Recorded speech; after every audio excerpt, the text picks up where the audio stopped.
কাউকে কাঁদানোর আগে একটা কথা মাথায় রাখবেন, চোখের জলও কিন্তু অভিশাপ দেয়। যে ভালো দেখতে তার কাছে নয়, যে ভালো রাখতে পারে তার কাছে যাও। যে মানুষকে ঠকায় সেও কিন্তু একদিন ঠকে, যে মানুষকে কষ্ট দেয় সেও একদিন কষ্ট পায়। পার্থক্য হলো দুদিন আগে এবং দুদিন পরে।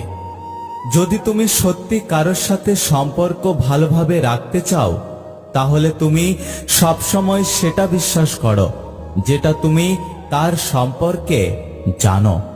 সেটা কখনোই বিশ্বাস করো না যেটা অপরের মুখে শুনেছ।